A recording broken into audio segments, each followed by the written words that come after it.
मैं नंदीग्राम का हिंदू के लिए काम करूंगा।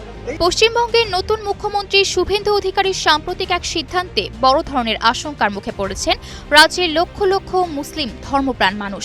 বিশেষ করে ইমাম ও মুয়াজ্জিনদের ভাতা প্রদানের পুরো প্রক্রিয়াটি এখন একটি নির্দিষ্ট পোর্টালের অধীনে নিয়ে আসার নির্দেশ দিয়েছেন তিনি। শুভেন্দু অধিকারীর এই কড়া বার্তার পর থেকে সাধারণ মুসলিমদের মনে প্রশ্ন জেগেছে, তবে কি এবার ভাতার তালিকা থেকে অনেকের নাম বাদ পড়তে যাচ্ছে?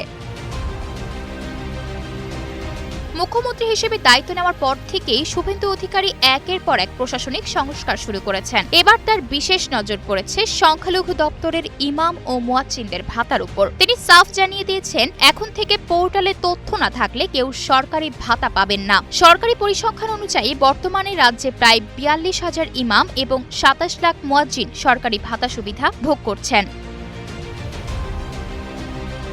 মুখ্যমন্ত্রীর এমন হেডলাইন নির্দেশের পরেই নড়েচড়ে বসেছে রাজ্যের সংখ্যালঘু দপ্তর। সচিবকে কড়া নির্দেশ দেওয়া হয়েছে যেন দ্রুততম সময়ের মধ্যে এই বিপুল সংখ্যক মানুষের যাবতীয় নথিপত্র অনলাইনে আপলোড করা হয়। তবে এই ডিজিটাল কড়াকড়িতেই লুকিয়ে আছে বড় আতঙ্ক। স্থানীয় মুসলিমদের আশঙ্কা, এই পোর্টাল ব্যবস্থার মারপ্যাচে পড়ে অনেক প্রকৃত ইমাম ও মুয়াজ্জিনকে তালিকা থেকে বাদ দেওয়া হতে পারে, যা তাদের জীবনযাত্রায় বড় ধরনের বিপর্যয় ডেকে আনবে।